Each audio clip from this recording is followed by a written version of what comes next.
Okay, tonight's talk I'm going to talk about a very basic subject of Buddhism, because I like these basic subjects myself.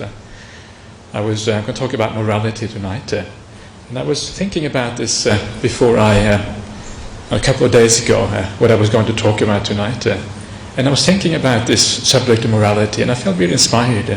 Even though it's basic, it's very fundamental.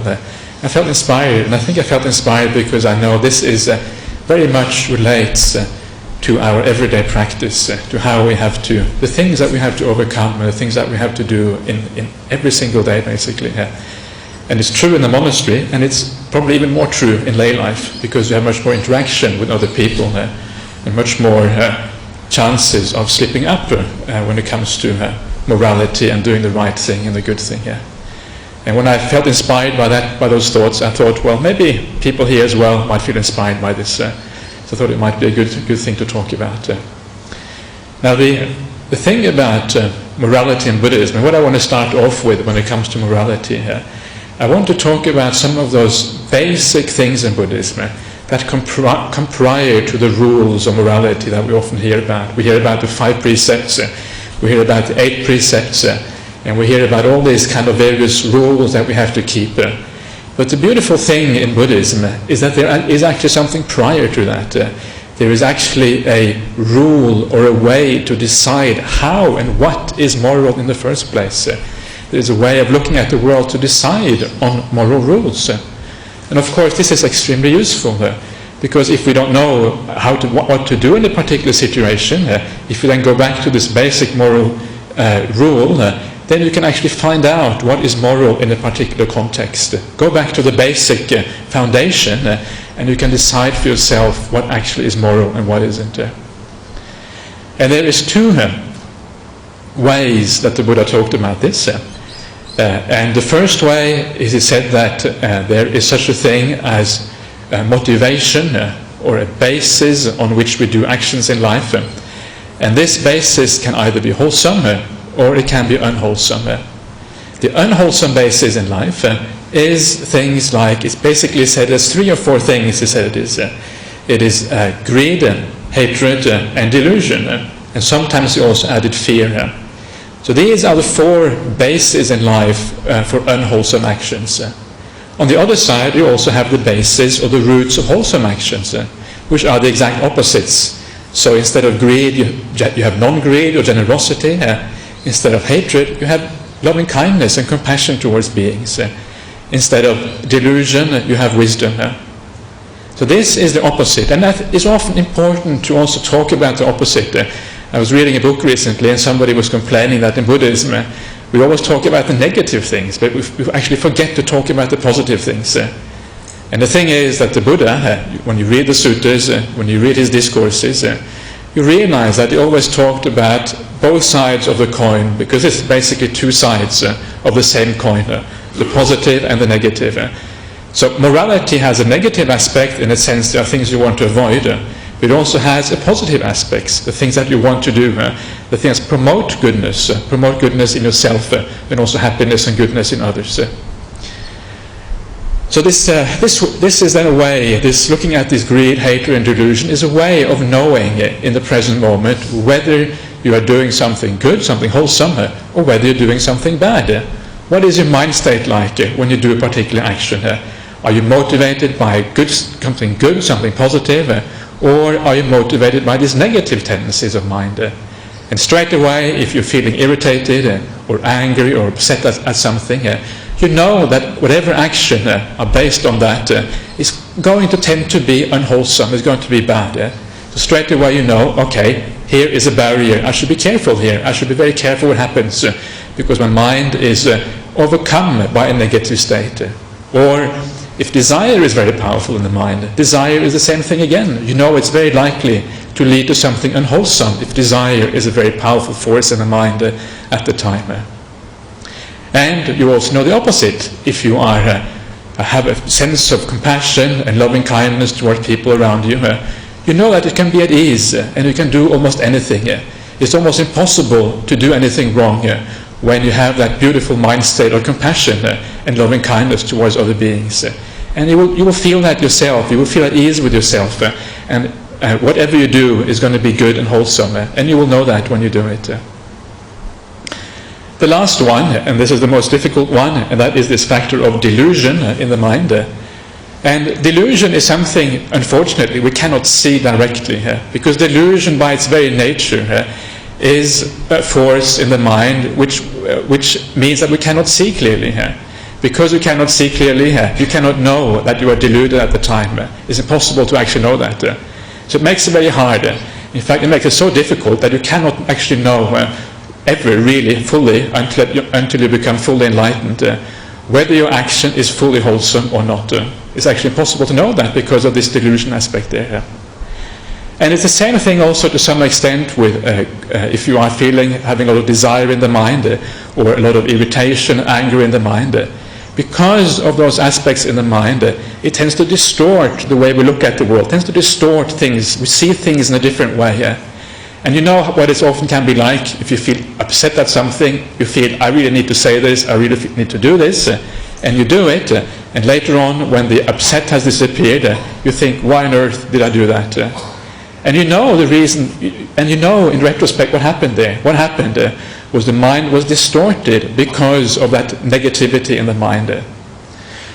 So because of this, because of delusion, and because of the danger of greed and also of anger, there is another way that the Buddha taught by which we can make moral decisions. And I'm sure you all know about this already. And this is maybe a more practical way of deciding whether something is moral or not.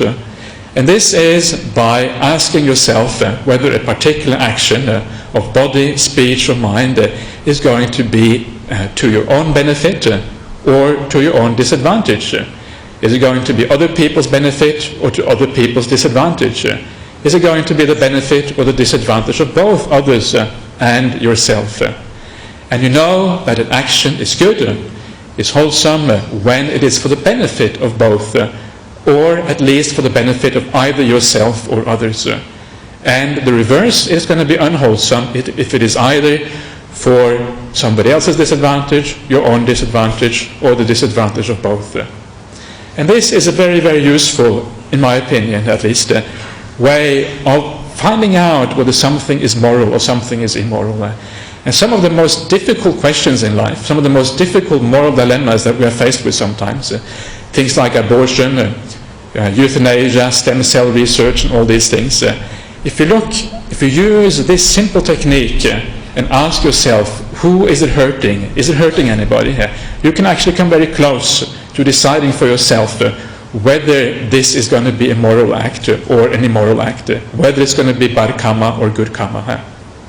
There is more to it than just this. There are also other fundamental principles in Buddhism you can use to decide whether something is moral or immoral. But this is the most basic one and the most important one. So just starting from this point, you can actually come to a lot of conclusions about some of the most difficult moral dilemmas in life. So this is why it's very useful.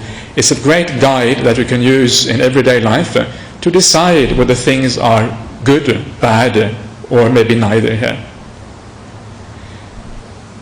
So having said that, I'm now going to actually talk about some specific moral questions. They're going to be very standard and very basic Buddhist moral questions, because I think these things are very important.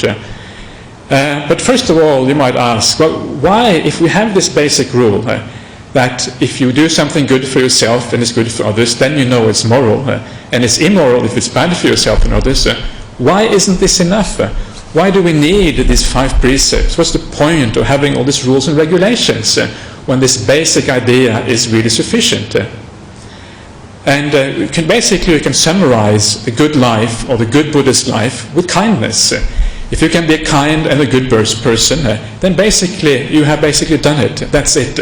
That's what it's all about. And the reason why we actually need rules and why guidelines like the 5 precepts or the 8 precepts or something I'm going to talk about afterward, which is called like the 10 courses of action. This is the most detailed description of virtue in that the Buddha taught. The reason we need these things is because we get deluded and because we get overcome by anger, desires, which distort our perceptions and views, like I just talked about a few minutes ago. Because of that, suddenly you become so overwhelmed by something that you cannot see straight anymore. You can't see what is good, what is beneficial, and what isn't. But then you remember, the 5 precepts. This is what I should be doing. And there, when your mind is really not functioning normally anymore, it's being distorted, and you can't see straight, then these rules come in very, very handy, because they keep you on the straight and narrow, so to speak. So that is why we have rules in Buddhism, in my opinion. But if you are fully enlightened, you don't actually need these rules anymore, because then morality comes naturally. So I'm going to talk about something the Buddha called the 10 courses of action. These 10 courses of action are divided into bodily action, verbal action, and mental action.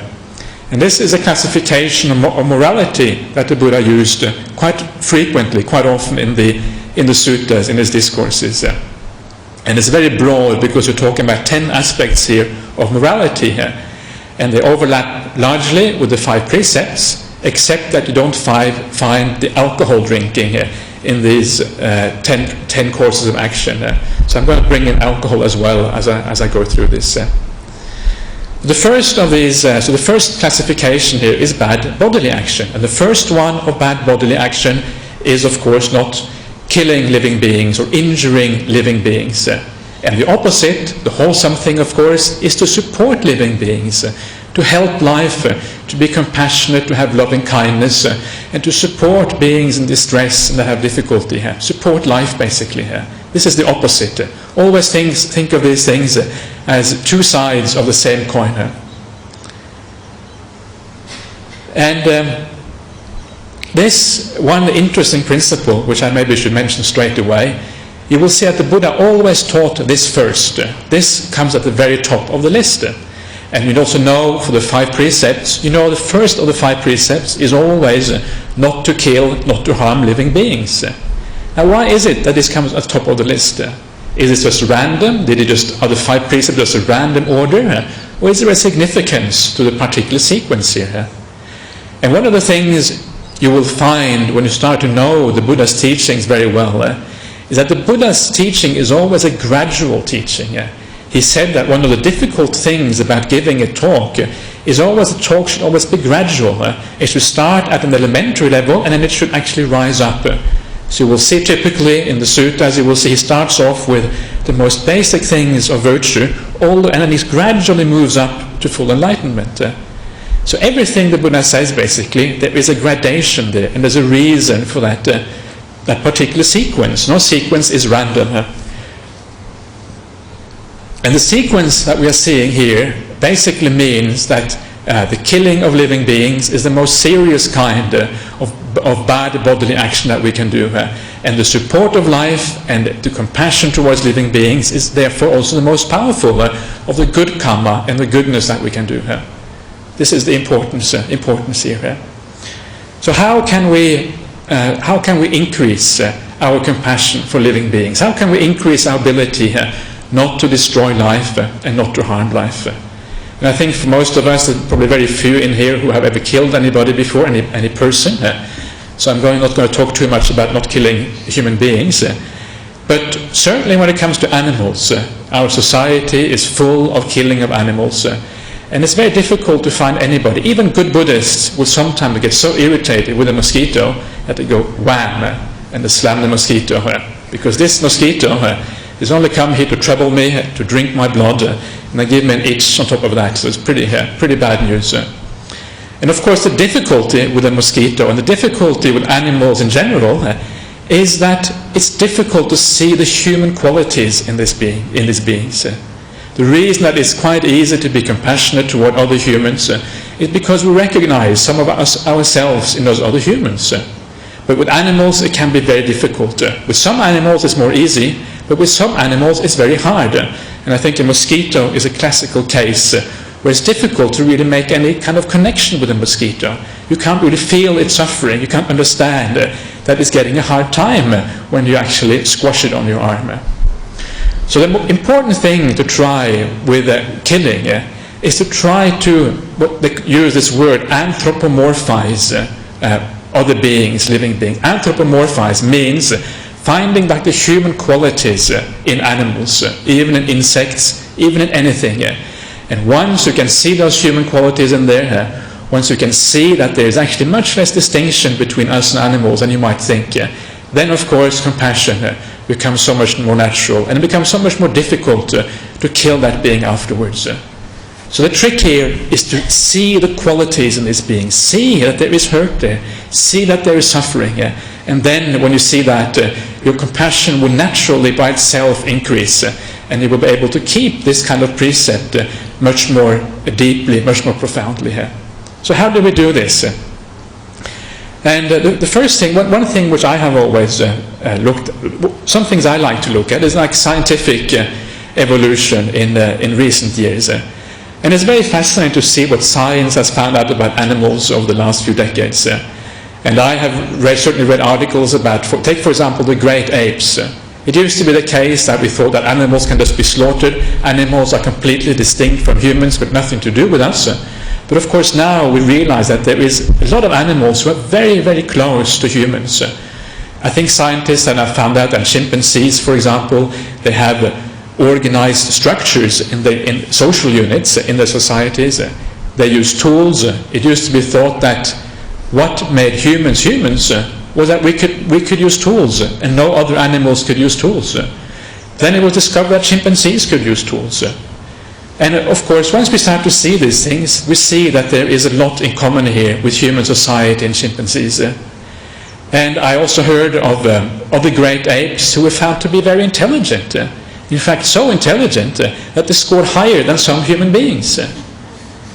And this is remarkable, isn't it? You can certainly see here that actually this gorilla or whatever is actually, in one sense, more human than this other human being that we have to deal with. More intelligent, more bright, more capable of understanding what's happening around it and what's going on there. And suddenly the barriers really, really start to break down there.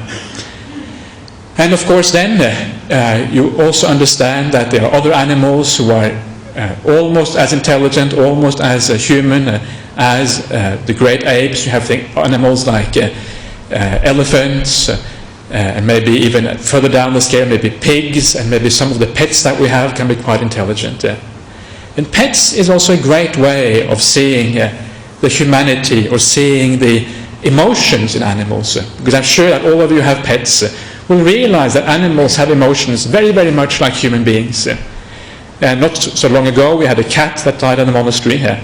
We usually had 3 cats in the monastery here. One of the cats died, and it was obvious that the other cat, one of the other cats, became very sad. You could see it didn't really want to eat anymore. It looked kind of depressed, was sort of walking around with its head hanging a bit. There was no kind of jump in it anymore. And it was obviously sad, obviously grieving the loss of its companion. And you can see there the human emotions. You can see it in the kangaroos in the monastery. I see it all the time.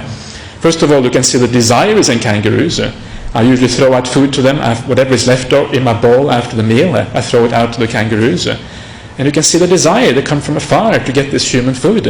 When you're used to just eating grass, human food is, wow, there's something really nice. Even if it's just rice, it's amazing. So they come from afar. You can see the desire there, the craving, just like we have for good food.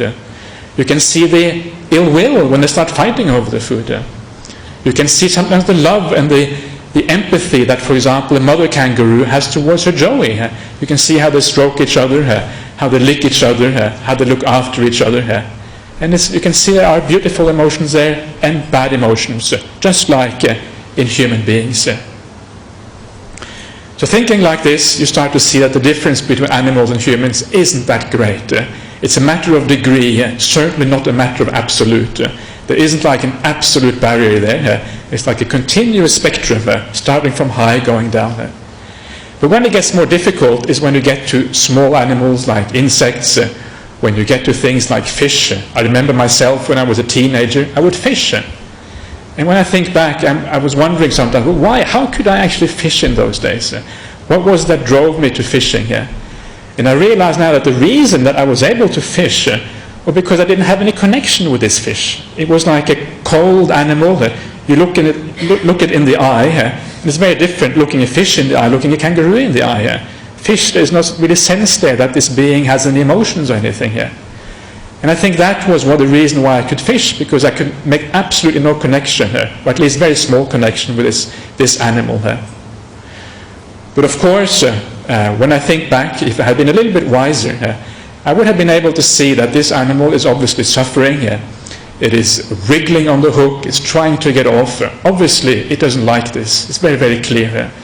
And it doesn't take that much insight to understand that you're actually causing suffering here for this animal here. And I know that also recently there have been animal experiments on fish which show that there actually is real pain suffered by this fish when they get a hook hooked in their mouth. And then you can start again to empathize with them.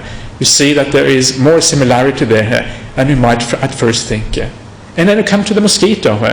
What about the mosquito? What does the mosquito do? To us it looks like just an irritant. Somebody come to drink our blood. We'd like to have a blood for ourselves, thank you very much, but here comes somebody who actually wants to take your blood. But of course, for the mosquito, it's just a matter of I need something to propagate myself. Apparently it's mostly female mosquitoes who drink blood so that they can actually have offspring afterwards. And for them it's just a matter of nature. They don't realize that we are creatures who actually are hurting or at least scratching because of this. They just do their little thing, and this is just nature for them. And they need this blood to keep themselves going. For them it's just like a meal. And of course, we also realize that even mosquitoes don't like to die. If you try to squeeze a mosquito, squeeze its leg, or you try to do something with it, it runs away. It starts to fly. It flies off. And there's obviously there a reaction just like us. Like all beings, even the mosquito actually wants to live. And you will see that even with the tiniest insects, they run for their life if you try to do something bad with them. So in this way we can anthropomorphize, we can actually put these human qualities onto what we think are the most unpleasant creatures, and look at them in a new light. And then we can actually get compassion going even for these creatures. And there comes a point when you don't want to squash the mosquito anymore. There comes even a point when you're quite happy to just allow that mosquito maybe to drink your blood and say, okay, maybe it will itch a little bit, not such a big deal.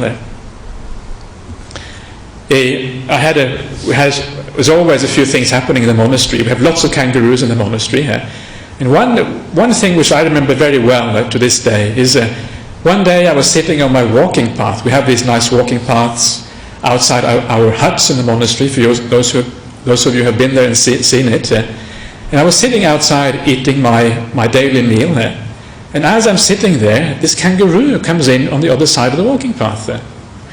And it sort of starts walking towards me. This path's about 18 meters long, so it comes in about 18 meters from me. And it starts walking towards me, and it seems very determined, like very, very direct line towards my bowl, in fact. And it keeps walking and walking and walking until it's standing completely next to me. And then it starts looking into my bowl.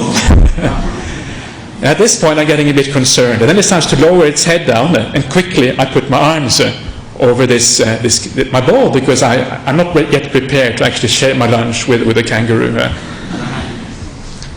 And I thought this would surely deter the kangaroo. When I put my arms in the way, surely this is enough. But it wasn't enough. At this point, the kangaroo takes out this little forearm, the little small arms, places on my hands, and tries to pull my hands apart. Can you believe that? I was really, at this point, I was absolutely flabbergasted. I couldn't believe a kangaroo would ever do such a thing. So I decided that there's only one thing to do, and it is to get up. And I actually get up, and I literally have to push this kangaroo off my walking path. And then when it's finally off the walking path, I can sit down again and have my meal. So in retrospect, I sometimes think maybe I should actually let the kangaroo have a meal with me. Maybe I should actually allow it to eat from my bowl. But I'm not daring enough to do that sort of thing. But maybe that would be a nice thing to do. But anyway, it shows you what sometimes compassion can do and what kindness can do. Because in the monastery we always treat the kangaroos very nicely. We always give them the scraps left over from our bowls. There's no reason why we shouldn't. It's left over anyway. and we treat them well, and sometimes they become this friendly when you treat them really well. And in one sense, even though I was a little bit surprised that it was so greedy for the food, I was actually very happy that happened, because it showed a level of trust in a wild animal, which I had never thought possible in my entire life. So I was quite happy about this, and I felt a kind of sense of joy that this actually occurred. And I remember another story I read not so long ago, and this was a story from a zoo.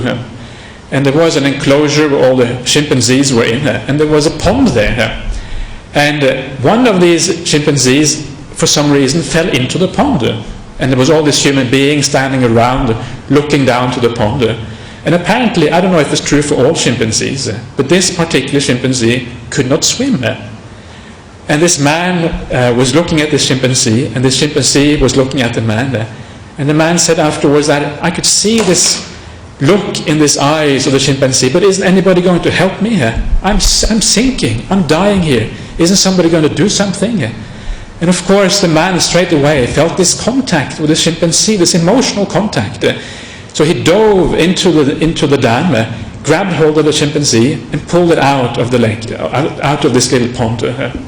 So he rescued this animal, which he had never met before. He was just a stranger in the zoo, pulled it out of the mud, out of certain death. And this, of course, is so beautiful. And this is the kind of action, wholesome bodily action, where we actually save animals and save life rather than do the opposite. So that is really all I think I want to say about the first course of action here. So this is the action of looking after life and not destroying or damaging life. The second of these courses of action is stealing, and the opposite is generosity. I'm not going to talk about that today because that's also a very big topic. The third one of the bodily actions is sexual misconduct. And this is actually an important one. This is actually a very interesting one. So I want to talk a little bit about this today. One of the things which is fascinating about this rule of abstaining from sexual misconduct is that it is one of those rules which is quite relative. It depends on what sort of society you live in, how this rule should be applied. And I will give you a very obvious example. At the time of the Buddha, society was quite different from what it is today. And particularly women had a very different position in society. And that reflects itself in this particular rule of sexual misconduct. When you read about this rule in the Sutras, what the Buddha taught about this, it says that it is only sexual misconduct if a man has a sexual relationship with a wife of another man. In other words, if he has a relationship with another woman who is not the wife of another man, but he is unfaithful to his own wife, that seems to have been no problem at the time of the Buddha. And you can see why, because in those days you had polygamy, men would have many wives, and it was just a very different social situation. So a woman was, in a sense, used to the idea that a man was not supposed to be faithful. So in that circumstance, it was considered that there wasn't so much suffering to that woman, presumably, that there was a rule laid down against adultery. But, of course, in today's society, things have changed dramatically. And in today, we certainly wouldn't see any difference between adultery, whether it is by a man or a woman. It doesn't make any difference anymore. And today, the hurt both ways is basically the same. So for that reason, we go back to the basic principle we started off with at the beginning here. And we ask ourselves, is it going to hurt anybody? Is it going to hurt myself or somebody else? And we know straight away that because the hurt is basically the same, this rule applies in today's society in the same way for men and women. And adultery in any way comes under this rule. So this rule is one of the rules, one of the few rules which is socially conditioned, and it depends on the society that you are in. Another example of this, I was asked some time ago by somebody about what about premarital sex? Is that acceptable in Buddhism? And I think the answer there again is it depends on the society that we live in. There are some societies when it is looked down upon as something terrible, something incredibly wrong, and your family will be really shamed and feel terrible if you did such a thing. And because of the amount of suffering that you are inducing into your family in these societies, I would say yes, in these cases it is immoral, it is wrong to have premarital sexual relationships. It is not right. But in a society where it is generally accepted that when you reach a certain age, what exactly that age is obviously up for debate, but say that when you're 25 or something, generally at least, you are expected to be able to be your own boss, and you basically decide, and everybody accepts that you're the own boss. And because of that, I would say that in those cases, no, it's not wrong to have premarital sexual relationships, as long as you feel confident that you're not really hurting anybody else. So again, it comes back to this thing, who are we hurting? Are we hurting ourselves, or are we hurting somebody else? And you can also apply this rule of this basic kind of moral principle, you can apply it to all kinds of sexual activity. I mean, sometimes we hear about people who do all kinds of sexual activities which most people don't, and sometimes people disapprove of those things. And the question is, are these things immoral? I don't think there's any point in going into details, but are what one might call different sexual preferences, is it wrong? And the answer is, again, you go back to the same principle. Are we hurting anybody? Are we hurting myself? Are we hurting somebody else? And that is how you decide in these cases. And very often you will find that nobody is hurting anybody, in which case it is acceptable. It is okay.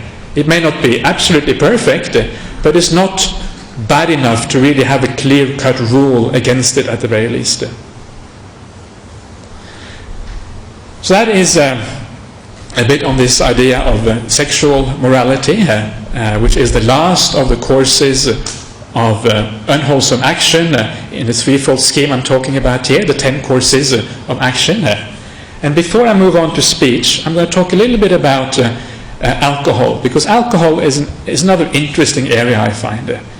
And as I said before, these lists that the Buddha gave of the 5 precepts, they are not random, and because they're not random, there is a significance to the fact that alcohol comes at the bottom of this list. The significance is, of course, that alcohol in its own right is not that morally reprehensible compared to the other 4 precepts. It comes, that's why it comes last. But of course, the problem with alcohol is that when you are under its influence, it's very easy to do things which are immoral, and that's precisely why it is a part of the 5 precepts. But there's more to alcohol than that, and there are a few things in the sutras and the discourses of the Buddha that he said about alcohol, which I found very fascinating when I first read it. And one of those important things about alcohol, which I found, was that he said that alcohol is something you can never have enough of. There is no satiation point with alcohol. There is no final satisfaction. You always want more and more and more. And so you create a habit maybe of drinking maybe just a glass of wine a day, and you think, well, what can be wrong with drinking a glass of wine a day? And indeed, it's not really going to have any effect on your moral conduct, or at least very, very small effect. But the point is you're creating a habit, and that habit is going to increase, and generally speaking will tend to lead to more and more drinking over time. And when I say over time here, of course, from a Buddhist point of view, it doesn't just mean this lifetime. We're talking about many lifetimes, and that is what makes it so much more powerful. So you can actually create a habit which goes on from one life. You will bring a habit that you create very strongly in this life, you will bring it into future lives as well. So this habit that you make of drinking alcohol, which may seem very insignificant and small now, it can become, in life after life, it can become worse and worse. And slowly, you can actually become very serious after a while. So habits are dangerous, because habits are precisely the things that we carry from one life to the next. And this is one reason why alcohol is dangerous. The lack of satisfaction, the fact that we always will tend to drink a little bit more the day after compared to the day before, and the fact that we bring the habits across with us from life after life. And the other thing, on top of this, which the Buddha said, which makes it so dangerous, is that the karmic effect of drinking, the Buddha said, is ultimately madness. It is some distortions of the mind, basically. And of course, this is not going to happen at the very early stages of drinking, but certainly when it becomes a very serious habit, that's when madness comes into its place. And we all know that. We all know that if somebody is a very, very serious drinker of alcohol, if they try to stop, they will have all kinds of hallucinations, all kinds of things happening to them, to the point where they actually go insane. Here, again, you see this danger of slowly increasing your abuse, slowly getting worse, until it can actually lead to something as traumatic as this. And I think it is a fair reason to suppose that many of those people who have serious mental illnesses in our society, like schizophrenia, or maybe even manic depression and these sort of things, may actually be the result of alcohol abuse or drug abuse, serious drug abuse, from a past life. Because it tends, if you get too much of it, it can lead to this sense of madness. Okay, so that is the 5 precepts, basically, and the bodily actions, the 3 bodily actions. And now we come on to speech. And speech is another fascinating area. I'm going to talk a bit more briefly about this. There is 4 types of speech conduct taught by the Buddha. These 4 in brief are lying, they are divisive speech, harsh speech, and idle gossip. These are the 4 areas which the Buddha focused on. These are the 4 wrong areas, and the opposite, of course, is the truth-telling, speech which creates harmony, speech which is gentle, and speech which is meaningful rather than idle gossip. I'm going to skip lying, and I'm going to go straight on to this idea of divisive speech or harmonious speech. And what the Buddha said here is that this sort of speech is when you hear something somewhere, you go to somebody else and tell them what you heard. Or you go from the first group, or the second group, and back to the first group and tell them what they were saying. So you create a rift, you create like a split between these people because they hear bad things about each other. And more broadly, this sort of thing is whenever we say something bad about somebody to somebody else, we are essentially creating divisions. We are creating negativity because we're planting a seed there. It always has an influence on somebody when we say something negative about somebody. People always listen to these things, and even though they may not take you 100% seriously, it always has some effect. So there's always a sense of divisiveness there. We divide people apart. And that is why this is such an actually an important principle of speech. Not to speak divisively, not to talk about others' bad sides, certainly not at the wrong time, and certainly not from the wrong intentions of ill will or irritation or whatever it may be. And the opposite of the divisive speech is speech which creates harmony. When we talk about the positive qualities of somebody else, when we go to say to somebody, you know, this person said something very nice about you, and we tell them what the other person said about them, and this creates a goodwill, because these people will then tend to bond together, because there's a sense of mutual appreciation there, a sense of mutual, that they have an understanding and appreciation for each other. So whenever you say something which is positive, that creates harmony, that creates bonds between people, this is good Kamma, this is good way of speaking, and it is actually very highly praised by the Buddha. Again, you can use this hierarchy I'm talking about. False speech is the worst one, but the second worst one of speech is divisive speech. So it is quite a bad, quite a serious way of speaking. And of course, this is how we can create bonds, and this is how a place like the Buddhist society, of course, also becomes stronger. This is how groups bond together, and the Buddhist society being a group. It is how we bond together in the Buddhist society, when we see the positive things in each other, and we talk about those positive things to each other, then the bonds are created. The third aspect of speech here is harsh speech. And harsh speech is, of course, speech which is painful, which is tough, which is kind of doesn't resonate with us. It's not nice. It's not necessarily divisive, but it is like speech. We all know what harsh speech is, basically. And the opposite of harsh speech is speech which is gentle, which is soft. And it says in the sutta, speech which goes to the heart, which is pleasing to the ear, and which is pleasing to the ordinary people. Whenever an ordinary person hears this speech, they will feel delighted by it. They will feel happy by it. And an important aspect of this beautiful speech called gentle speech and nice speech is that it leads to good meditation. Harsh speech, it is said in the sutras, leads in the opposite way. It leads away from samadhi, away from meditation. So harsh speech is going to take you away if you are a keen meditator, whereas a gentle speech is going to move you towards meditation, towards something positive in that area. So that is quite interesting, I find, because obviously if we are serious about meditation, this sort of thing is an important piece of information to motivate us to keep this particular precept, if you like.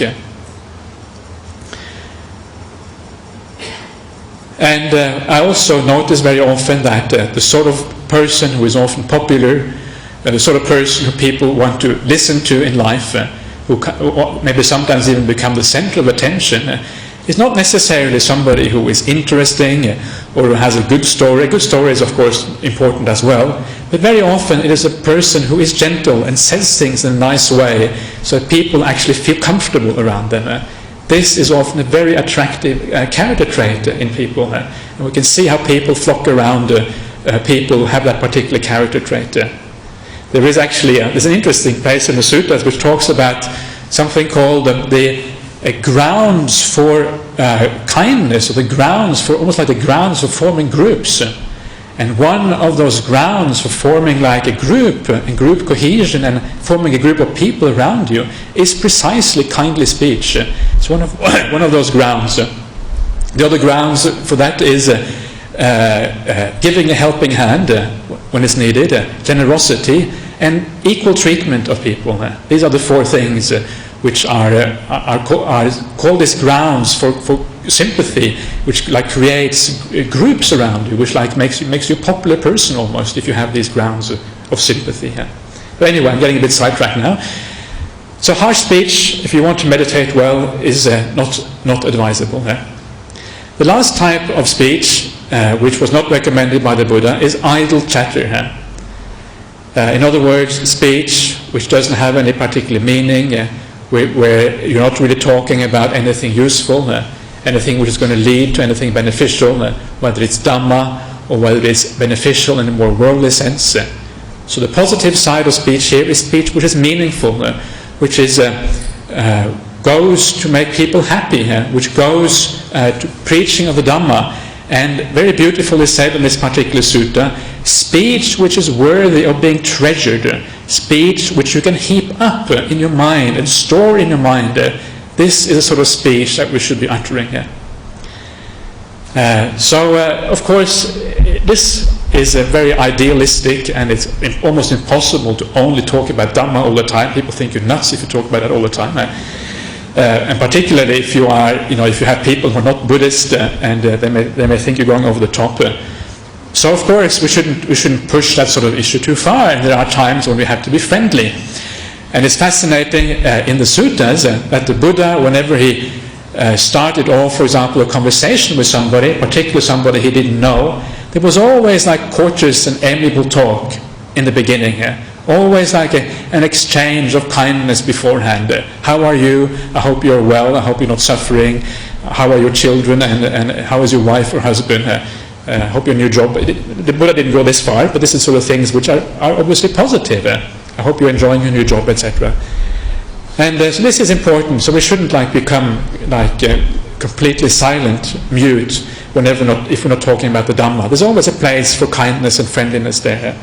And of course, A lot of things in the life is about practicalities. When we have a job, etc., or even in the monastery, we also have work.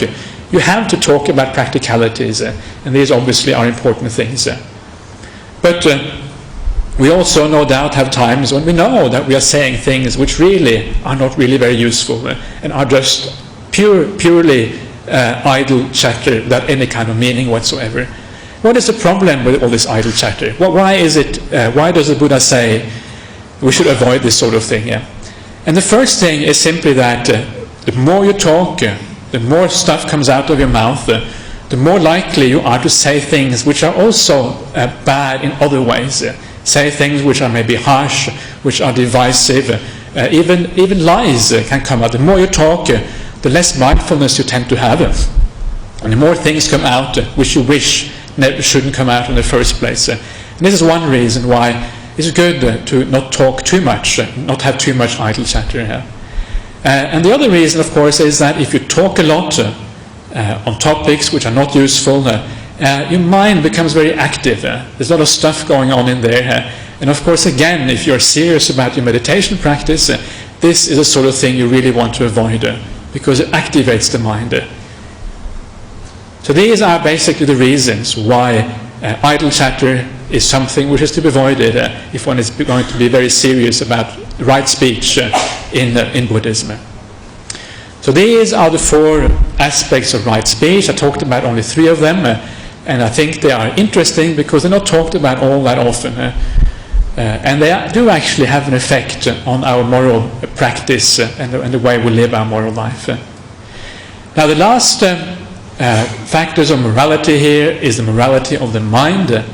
And now we are coming basically to morality which really only affects ourselves.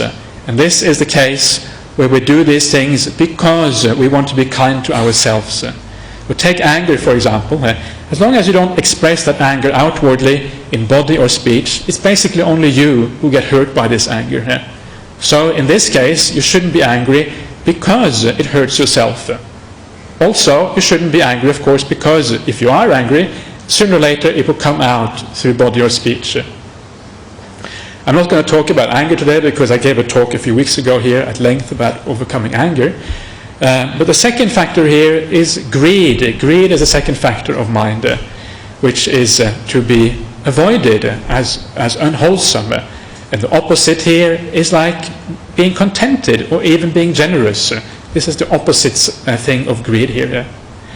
And we all know what greed actually here in the Pali is a word which means more like covetousness, desiring things which you don't already have. And we all know what that can be like. You can go shopping, for example, you see all these things in the shopping window. That would be really nice. That would be incredibly nice to have. Now how can I get that? I can't really afford it, or maybe I can get hold of it somehow. And then this idea that we need something takes over the agenda completely and becomes the focus of things. Not only that, but it tends to excite the mind. If you're greedy, if you really want something, it excites the mind. It makes the mind very sort of, like agitated in a sense. And of course, again, it's very clear that this sort of agitation in the mind is something which goes against meditation practice. This is like a very basic thing, this thing about greed and covetousness, this idea of craving being an agitation in mind. It's a very common topic in Buddhism, of course. So instead of, when we see this, when we understand that there is a danger in these things, we can also understand the advantage of just being contented with what we already have. And looking at our possessions and asking ourselves, well, have I actually got enough? This is, of course, very difficult. And there will always be times when we haven't got enough, when we need something else. But generally speaking, if we can be contented with what we already have, if we can be satisfied with what we have already, then we don't give rise to so much excitement when we see something out there in the world. We don't give rise to so much greed for things that we don't already own. And as we all know, if you have the sense of contentment, it makes meditation practice so much easier. Contentment is like one of the most important factors to make meditation peaceful and nice. Ajahn Brahmali talks about it all the time, and in my experience it is also very true that when you have a sense of contentment, it makes the mind automatically more peaceful, and it makes for much better meditation practice. So of course, this is obviously another difficult one, but it's worth noticing what happens with your mind, and how your mind is distorted by these things, and how it takes it away from peace. And then we can maybe increase our sense of contentment, our sense of satisfaction with those things that we already have. And it will be obviously to our own benefit a great deal. So that is the second factor of mental conduct, is to try to overcome the sense of greed. And the last factor of good mental conduct or bad mental conduct is right or wrong view. Right view is good mental conduct, and wrong view is bad mental conduct. I'm actually not going to talk about this at all. I wasn't going to talk about this at all, but very briefly, obviously if you have wrong view and really, really wrong view, then what that means is that you don't really think that there's anything bad about being immoral, for example. You don't think it really affects anybody else, and certainly you don't think it affects you personally. So immorality is acceptable. That is really sort of the wrong view, having gone completely berserk. And then you have in for some serious troubles, according to Buddhism, because of the laws of Kamma and the results that you can expect from that sort of action. So, to maybe summarize very briefly, and what I think maybe the most important thing I wanted to say tonight is simply that if we ever have doubts about whether something is moral or immoral, we have this beautiful teaching of the Buddha. Look at whether it's going to hurt anybody. Is it going to hurt yourself? Is it going to hurt anybody else? And from this basic premise, we can make so many decisions in life about whether something is right or wrong. But don't wait and make those decisions. Don't wait to think about these questions until you are actually in a particular situation. Because once you're in a situation, you can often be overcome by maybe negativity or desire, and these things will distort your perception of what is right and what is wrong, and what hurts people and what doesn't. Make up your principles of what is right and wrong, if you want to make them up, when you feel your mind is clear and you can think clearly about what is actually going on here. And this is the most important thing. And also, the second thing, which is really important, I feel, is that morality is not something which is just negative. It's not something that we just have to stop ourselves from doing, but there's a positive aspect of morality, the opposite. And that is what we should actively be pursuing in life, the opposite of the negative qualities, the generosity, the kindness, the beautiful speech to other people, and even the beautiful mental conduct that we are practicing. All these things, of course, are part of the practice of being Buddhists, or certainly at the very least being interested in this Buddhist path. So that is all I really want to say tonight. I don't know if people have any questions or comments or anything. So this is the time to ask you.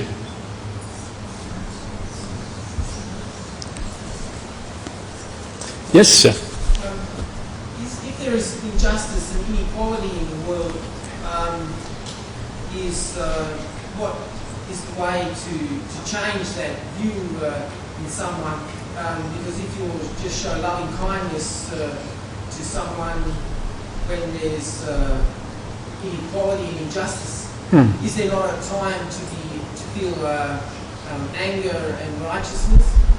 I don't think anger is ever very useful. And the reason it isn't useful is because, as I said before, it distorts your mind. Once you feel anger, you're very likely to do things that later on you will regret.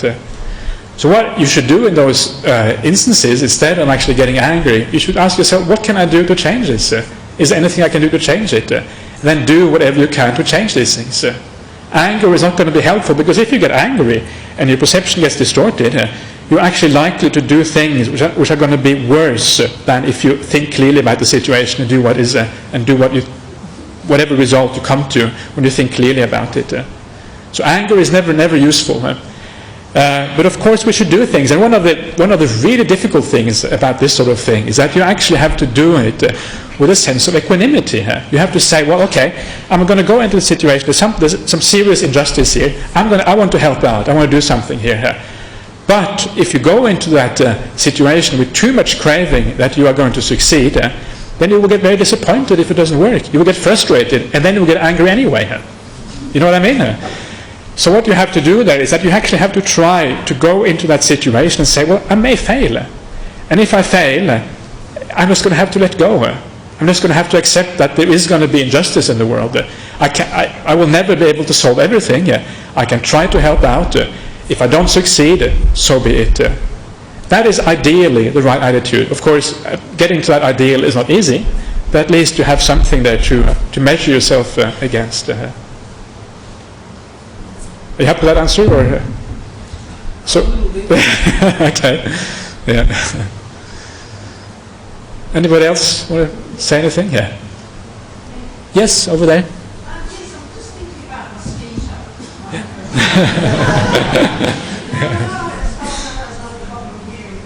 I'm thinking of malaria-bearing mosquitoes in places like Africa, where how do you weigh up perhaps the life of the one mosquito that possibly cause the death of many human beings? I mean, how does one weigh up that? Yeah, that's a very interesting question. It's a very good question, I think.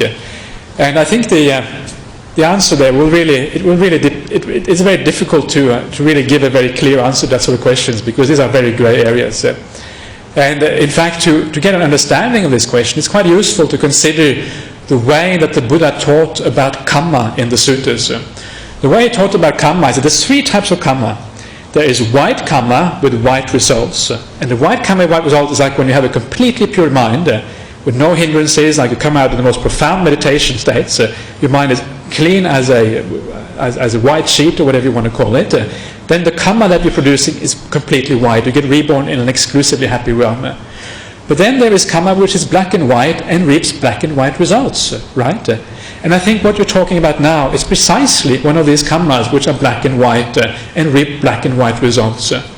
Because you can be motivated by compassion towards these people, by really profound compassion. You see so much suffering because of this malaria. But at the same time, there is something in you which then also wants to kill these mosquitoes.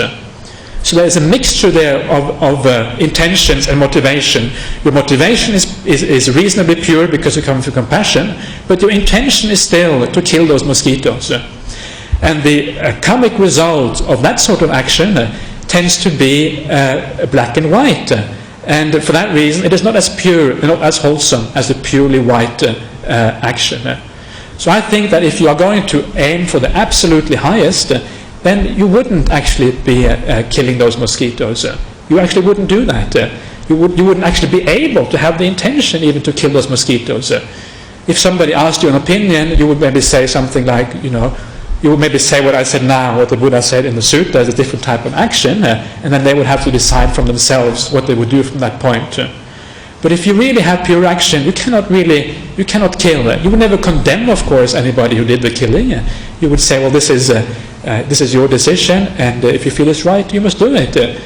But I think the highest kind of morality, you actually wouldn't do that. It's hard to understand, maybe, but as I see it, that is actually the highest type of morality there. Yes, Gina? Since you brought it up, what's the third karma? Okay, there's actually 2 more karmas, actually. I only said 3, but there's actually 4. And the 4th one is the black karma with black results. That is the one you really want to avoid. And that is when your mind is completely overcome by anger or by greed or by something, absolutely, and your action is completely motivated by that and nothing else. And that is a sort of action which leads to great suffering in the future. The last type of karma, which the Buddha also taught, and this is even more difficult to understand, this is the karma which is neither black and white and goes to has neither black and white results. And this is the karma which basically is only possible for somebody who is almost enlightened or on the way to enlightenment, whereby you are no longer concerned at all with happiness and suffering. All you're concerned about is getting to Nibbana. And that is the action which leads to another black and white result, because it leads to Nibbana.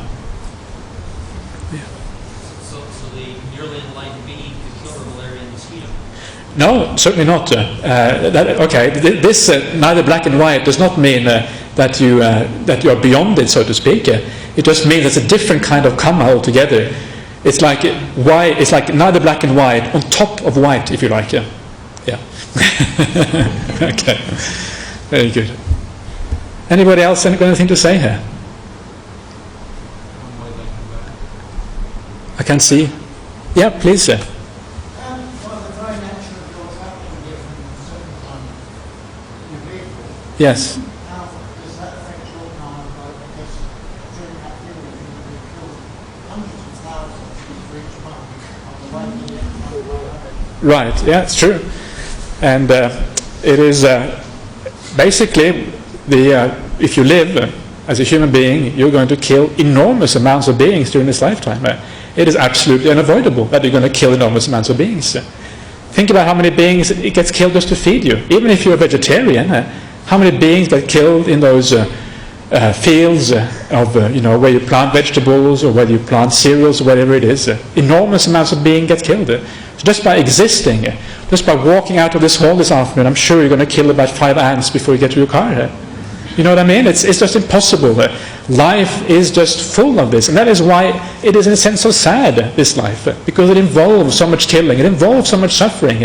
Even if you are perfectly pure arahat, full enlightened person, you're still going to kill a large number of beings. So it is unavoidable. Samsara is like that. And this is one of the reasons why this place called samsara is so unpleasant in a sense. And it's so full of suffering. So when I come here tonight, I realize that. I'm fully aware that all these beings are going to be killed. But I certainly don't have an intention to kill these beings. I don't come here with the thought, if I come here, I will kill all these beings. Great. That is not my thought. I come here because I have basically been invited to give this talk. Ajahn Brahmali asked me, can you go and give a talk at the Buddhist Society?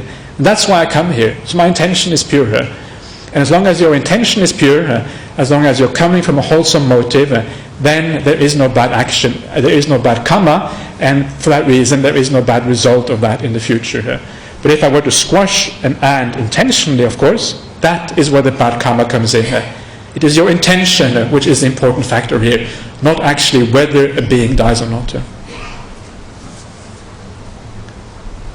Yes, sir. If you do kill something, is it better than feel remorse and feel sorry, or than say on gratitude or not caring at all? You mean in the case of unintentional killing, or? Yeah. Yeah.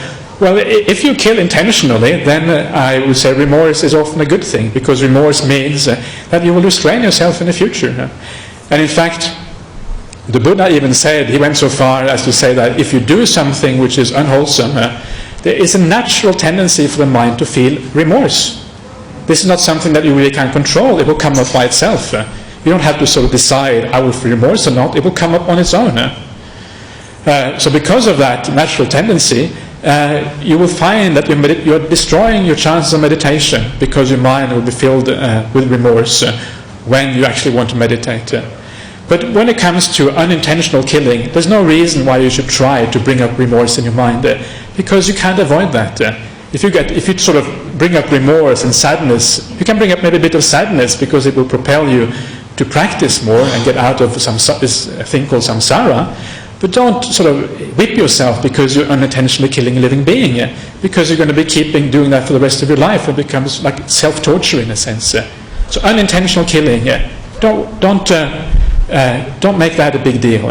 Of course, if you can avoid killing a living being and you want to be compassionate, great. But very often we just can't avoid it. In those cases, don't make a big deal out of it. Okay. Sorry? Okay, at the back there. I think you talked about anger and I just wondered, you stressed that you shouldn't feel that way if something happens and try not to know that those things happen, but it's very difficult to actually not have an angry reaction to something. Sure.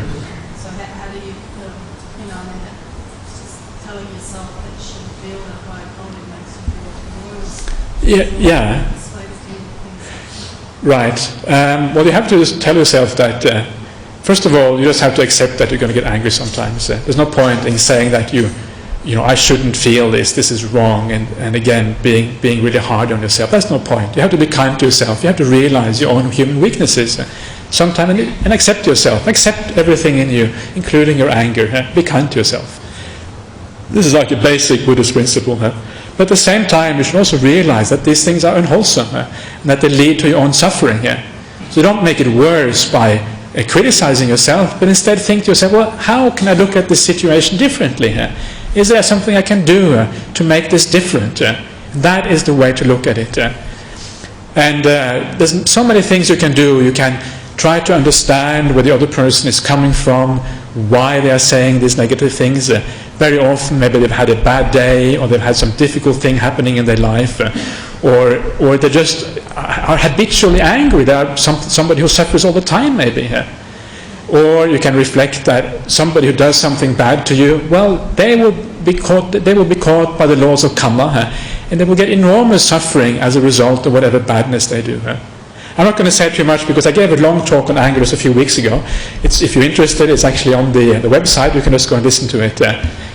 But there are many things, many strategies you can use to overcome anger. And I think there are many books in the library, probably many talks that have been given on that particular subject. Yeah. Okay.